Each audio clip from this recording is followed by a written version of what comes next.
艾米莉埃作为枫丹版本的最后一个角色，是一位能实现草元素全部功能、优势在燃烧赛道的超长轴后台护 C。作为一个8重式的后台挂草，解决了困扰草元素体系多年的痛点。不对，这个痛点可能只有赛诺有，就是相比纳西达这种拍照式的挂草，艾米莉埃的挂草解决了转火问题。而艾米莉埃大招刷新战绩 CD 的功能，让它实现了全时输出。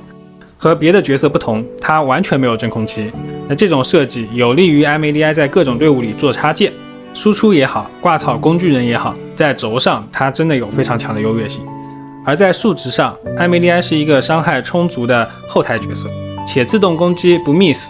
让他在后台副 C 这个赛道有不错的竞争力。不过，虽然艾米莉埃的伤害可观，却十分依赖燃烧反应。元素战绩需要通过燃烧去提升品阶，被动天赋600%攻击力的范围伤害需要通过收集燃烧反应产生的香韵去触发，而另一个攻击力转增伤的天赋也需要打燃烧状态的敌人才能生效。因此，当艾米莉埃遇到自带元素附着的元魔打不出燃烧反应时，伤害就会下降。当然，不同的元素遇到的情况也会不同。当遇到自带雷元素附着的元魔时，火元素会优先和雷元素发生超载反应，艾米莉埃会打出慢计划。遇到冰元素时，冰草共存，火元素会优先打出融化反应；遇到水元素时，草元素会产生种子，而火元素会打出蒸发和烈绽放。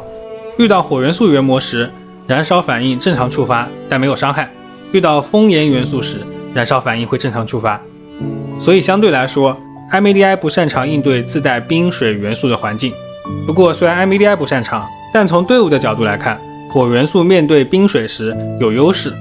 作为一个均衡教派的玩家，我认为这种设计是比较成熟稳妥的，通过反应类型去控制角色的伤害，区分了角色的长板和短板，在燃烧赛道当大 C， 在其他赛道做好挂草工具人。当角色有自己的长板和短板，组队的策略性、玩法的多样性才能体现出来。当然，氪金的玩家也许会觉得这样的设计有明显的痛点，是不够全面的，这也很正常。毕竟对于角色的短板，玩家之间的看法肯定也各有不同。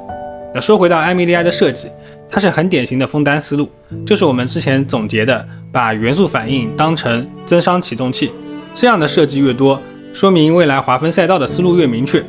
我相信，除了每个大版本的版本答案，其他的角色都会像这样，有自己的优势区间，有自己不擅长的区间。好的，我是提瓦特地理。那么关于艾米莉埃的一个定位的总结就到这里，我们下期再见。